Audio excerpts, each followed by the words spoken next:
नमस्कार, आप देख रहे हैं बिहार झारखंड बुलेटिन, जिसमें हम आपको रूबरू करवाएंगे बिहार झारखंड के तमाम जिलों से आ रही प्रमुख खबरों से। तो चलिए शुरू करते हैं खबरों का सिलसिला। पहली खबर बरही से है, जहां जय माता दी ज्वेलर्स में हुई सनसनीखेज लूट कांड का खुलासा हुआ है। साथ ही बात होगी हजारीबाग की, जहां श्री राम चौक पर भजन संध्या और खिचड़ी प्रसाद का आयोजन किया गया। ऐसी ही तमाम खबरों पर विस्तार से करेंगे चर्चा। बरही थाना क्षेत्र में 16 नवंबर को जय माता दी ज्वेलर्स में हुई सनसनीखेज लूट कांड का एसआईटी ने एक और बड़ा खुलासा किया है। पुलिस ने वारदात में शामिल एक और अपराध कर्मी टोलू को गिरफ्तार कर उसकी निशानदेही पर घटना में प्रयुक्त 2 अपाचे बाइक बेदंगी जंगल से बरामद की है। डीएसपी अजित कुमार विमल ने प्रेस वार्ता में बताया कि 16 नवंबर की रात लगभग 9 बजे जब दुकान संचालक 4 बैग में सोना चांदी के जेवर कार में रख रहे थे, तभी 2 मोटरसाइकिल पर सवार 4 अपराधियों ने फायरिंग करते हुए कार का शीशा तोड़ा और बैग लूटकर फरार हो गए। मामले में पहले ही 3 अपराधियों को गिरफ्तार कर लिया था। अनुसंधान के दौरान 25 नवंबर की शाम सूचना मिली कि एक आरोपी बरही टोल प्लाजा से चौपारण की ओर जा रहा है, जिसके बाद त्वरित छापेमारी कर उसे पकड़ा गया। गिरफ्तार अपराधी के खिलाफ लूट, अपहरण, फायरिंग और आर्म्स एक्ट सहित 10 से अधिक गंभीर मामले दर्ज हैं।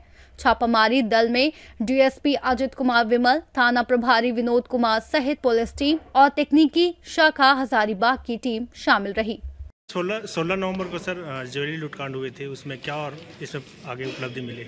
16 नवंबर को जय माता दी ज्वेलर्स जो बरही चौक के समीप है, वहाँ पर रात के 9 बजे लगभग एक लूट का कांड हुआ था, जिसपे हम लोगों ने एक टीम बनाई थी पुलिस अधीक्षक महोदय के निर्देशानुसार, जिसमें हम लोगों के साथ साथ असिस्टेंट एसपी अमित आनंद भी थे और पूरी हमारी जो बरही अनुमंडल की टीम थी। हम लोगों ने 17 को ही 24 घंटे के अंदर उसमें 3 अपराधियों को हम लोगों ने उस समय अरेस्ट किया था। और ज्वेलरी जो है हम लोग बहुत अधिक मात्रा में जितनी ज्वेलरी थी वो हम लोगों ने रिकवर किया था। साथ ही साथ उस दिन हम लोगों को पता चला कि इसमें और भी जो इस गैंग के जो मेंबर्स हैं और जो जिस वाहन का प्रयोग, जिस अपाची बाइक का प्रयोग किया गया था, उसके संबंध में फिर हम लोगों ने जब एक अभियुक्त की गिरफ्तारी की, जिसका नाम टोलू है और इसका अभी ओरिजिनल इसका वास्तविक नाम अभिषेक सिंह उर्फ टोलू, ये पडरिया धनगाय गया का रहने वाला है।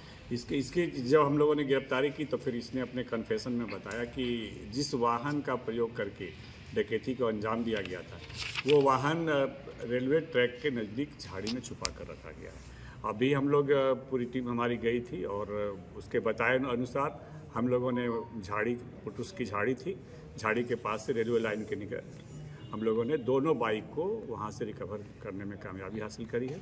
साथ ही साथ इसके द्वारा बताया गया कि फिर आगे ये वहाँ से रेलवे ट्रैक पकड़ करके कोडरमा चले गए पैदल, और वहाँ से फिर वो गया के लिए ट्रेन पकड़ करके चले गए थे। और इनके द्वारा ये भी बताया गया है कि ये 5 लोगों के द्वारा ये घटना कारित की गई थी, जबकि रेकी करने वाले अन्य लोग थे, जिसकी भी हम लोगों ने शिनाख्त कर ली है। हमारी टीम लगातार इस पर काम कर रही है और हम लोग 16 से लगातार काम करते करते कल भी हम लोगों ने ये बहुत बड़ी उपलब्धि हासिल करी है। साथ ही साथ इनके बताए 2 अन्य जगहों पे 2 अन्य जो अपराधी थे, उनके यहाँ भी रात में हम लोगों ने छापामारी करी थी। बरही हजारीबाग से सी न्यूज़ संवाददाता राहुल राणा की रिपोर्ट। अयोध्या में श्री राम मंदिर के ऐतिहासिक कार्यक्रम की तैयारियों और धार्मिक उत्साह के बीच बरही चौक पर शक्ति और श्रद्धा का अद्भुत वातावरण देखने को मिला, जहां चौक का नाम बदलकर श्री राम चौक घोषित किए जाने के बाद पहली बार बड़े पैमाने पर धार्मिक आयोजन हुआ। सामाजिक कार्यकर्ता संदीप सेठ के नेतृत्व में हुए इस कार्यक्रम में पूरा चौक भगवा रंग से सराबोर दिखा। कार्यक्रम का मुख्य आकर्षण वह विशाल गुब्बारा रहा, जिसमें भगवान श्री राम की तस्वीर और श्री राम चौक अंकित था। शाम को आयोजित भजन संध्या में कलाकारों ने राम लला हम आएंगे और राम नाम की लूट है जैसे भजनों से श्रद्धालु को मंत्रमुग्ध कर दिया। हजारों भक्तों के लिए प्रसाद स्वरूप खिचड़ी का वितरण किया गया, जिसे लोगों ने पंक्तिबद्ध होकर ग्रहण किया। कार्यक्रम की सफलता में स्थानीय युवाओं, भक्तों और सामाजिक संगठनों का महत्वपूर्ण योगदान रहा।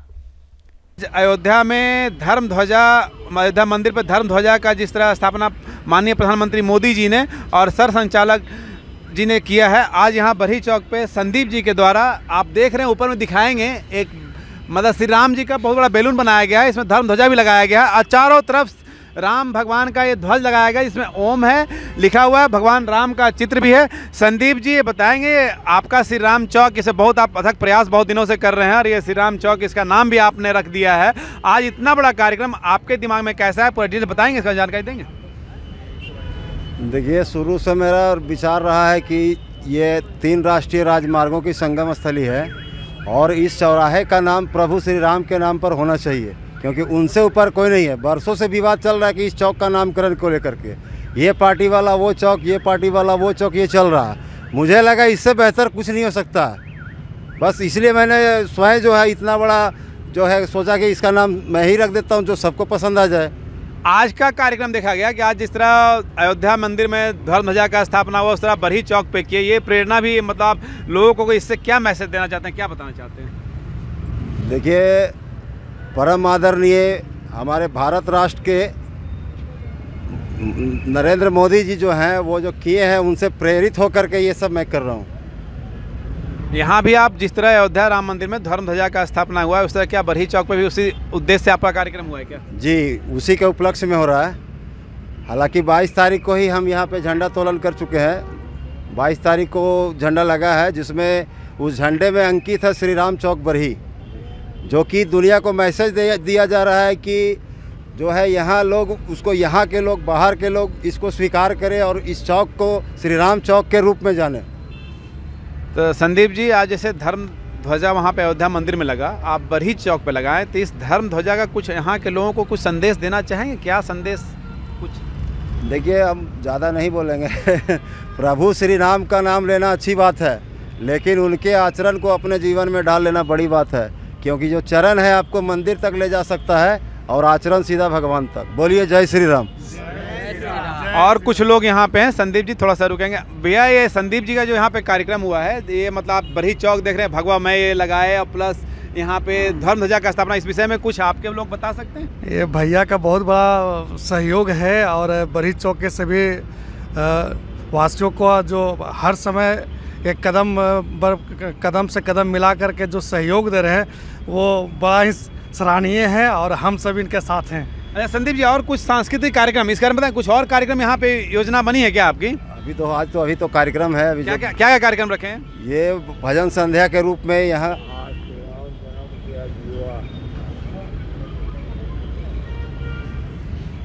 ये कार्यक्रम अयोध्या में जो शिखर पर ध्वजा लहराया गया है, उसी के उपलक्ष्य में ये कार्यक्रम करवाया जा रहा है। तो और क्या कार्यक्रम यहाँ, जैसे ध्वजा लगा दिए उसके बाद कोई और कार्यक्रम? संध्या होगा, जिसमें हरि कीर्तन होगा, राम से जुड़े कुछ गाने होंगे। अच्छा भैया, कुछ आप बताएंगे? हम बता रहे हैं, आज देखिए श्री रामचंद्र जी का आज जन्म विवाह है, समझे न। उसके अवसर पर संदीप जी है, संदीप सेठ, इसके अवसर पर कीर्तन भजन रखे हैं। चलिए, बहुत बढ़िया। और कुछ आप लोग इधर आइए, बोलिए क्या और क्या कार्यक्रम बरही में रखा गया है यहाँ पे, अभी बता? प्रोग्राम हो रहा है, प्रसाद का रूप में खिचड़ी वितरण होगा, खिचड़ी हमारे बगल में बन चुका है। चलिए, यहाँ पे बरही में मतलब ये कार्यक्रम है धर्म ध्वजा के साथ साथ, यहाँ पे जैसा बताया इन्होंने कि आज धर्म जागरण का भी कार्यक्रम यहाँ पे होगा और लोग आएंगे। अभी संध्या का समय है, बहुत लोग आएंगे, जागरण की पूरी टीम आई हुई है। ये देखें, जागरण से भी भैया लोग आए हुए हैं। भैया, आप लोग कब से यहाँ पे ये भजन संध्या कार्यक्रम कितने बजे से कर रहे हैं? हम लोग तो शाम से 6 बजे से कार्यक्रम का शुभारंभ हुआ है और हमारे संदीप सेठ जी जो बरही से हैं और बहुत इस क्षेत्र को हमारे सनातन धर्म के लिए और इस क्षेत्र के लिए जो इस चौक का जो नाम दिए हैं, वो अति सराहनीय है। और आज जो दिन है, हमारे भारत के तेजस्वी प्रधानमंत्री नरेंद्र भाई मोदी जी जो आज ध्वजारोहण किए अयोध्या में, और उन्होंने भी कहा कि जो 500 वर्षों का जो सपना जो था, और आज वो सपना को साकार होते हुए दिखा, और हम लोग भी वो सपना को देखे। हम लोग भी सोचे भी नहीं थे कि हम लोग के इस समय में ऐसा कार्य होगा, जो बचपन से हम लोग ये कर रहे थे।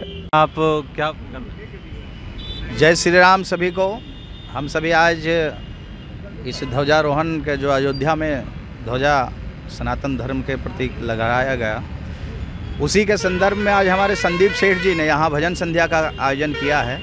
हम सभी पूरी टीम, जागरण टीम, इस भजन संध्या में शामिल हुए हैं और इस श्री राम चौक जन जन को एकदम सनातनी यादगार देने के लिए हर सनातनी को ये यादगार दिलाता रहेगा श्री राम चौक। और हम सभी आज पूरा भक्ति भाव से राम। आज इस कार्यक्रम पर आप क्या समझते हैं? आज हम लोग के लिए बहुत खुशी का दिन है। हम लोग बड़ी चौक के निवासी हैं, लेकिन इस चौक का नाम क्या है नहीं है किसी को मालूम नहीं। सभी लोग उसको बड़ी चौक के नाम से जानते हैं, बड़ी चौक बड़ी चौक बड़ी चौक। लेकिन हम लोग के लिए बहुत खुशी का बात है कि इस चौक का कोई नामकरण हुआ, वो भी प्रभु श्री राम के नाम से, और इसलिए हम लोग को बहुत अंदर से बहुत खुश है हम लोग। बताइए इस प्रोग्राम का क्या चलिए कोई बात। अथक प्रयास इनका रहा है, कुछ जानकारी इनसे रह गया है, कुछ और बताएंगे। संदीप जी कुछ और बताना चाहते हैं, बताएंगे जल्दी। चढ़ मुगलों की छाती पर भगवा हमने लहराया है, कब्र से उठकर देख लो बाबर मंदिर वही बनाया है। जय श्री राम। मतलब चलिए, आज सनातन जिस तरह अयोध्या में धर्म ध्वजा का स्थापना हुआ है, जब मतलब सनातन धर्म के लोग इस चीज़ को मानते थे कि हम भगवा ध्वज के पुजारी हैं, और मंदिर वहीं बना है जहां पे आस्था हिंदुओं की जुड़ी हुई थी, और धर्म का ध्वजा भी आज वहीं लगा है। इससे पूरे भारत में वर्ष में एक अच्छा परिचय जाने वाला है और अच्छा एक संदेश जाने वाला है। सी न्यूज़ भारत, अमित सिंह, कैमरामैन शंकर सुमन के साथ। हजारीबाग से सी न्यूज़ संवाददाता अमित सिंह की रिपोर्ट।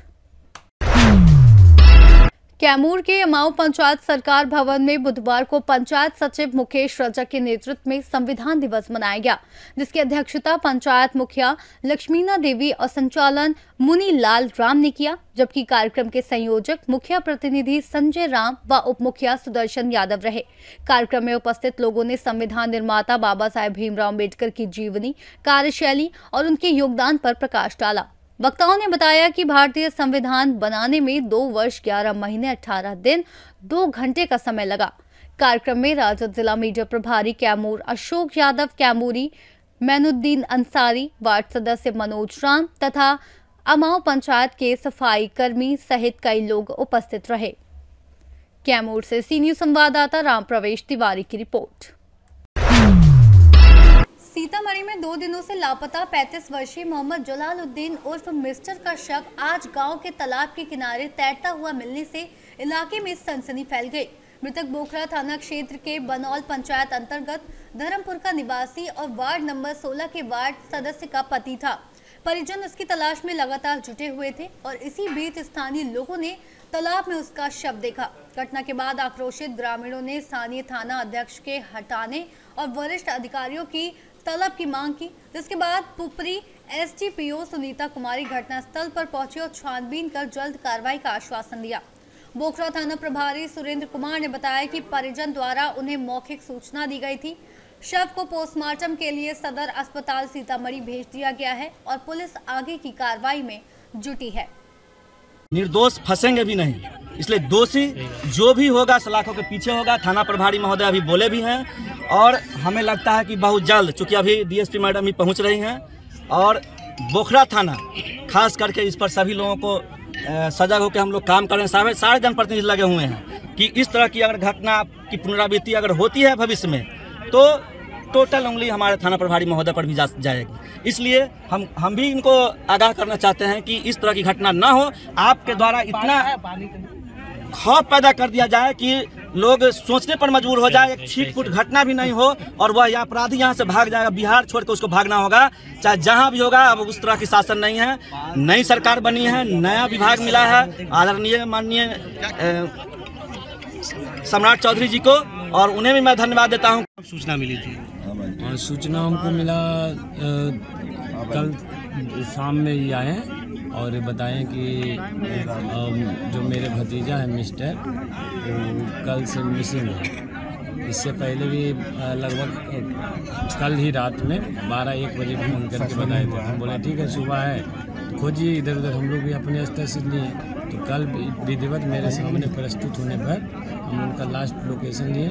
लास्ट लोकेशन संध्या 6:28 तक बताया गया। उसके बाद हम लोग अपने स्तर से भी और इधर उधर CDR वगैरह भी, और जो संदिग्ध बताए थे कि लास्ट में इनके साथ गए थे उसे लाए थे और पूछताछ की। अभी उन लोग को भी अरेस्ट करके रखा गया। इस संबंध में पीड़ित के किसके द्वारा आपको आवेदन दिया गया था? क्या सूचना सिर्फ दिया गया था? अभी आवेदन नहीं दिया गया है, अभी तक नहीं आवेदन दिया गया है, सिर्फ सूचना दिया गया है। हम लोग बोले थे कि आवेदन दे दीजिए, केस कर देंगे।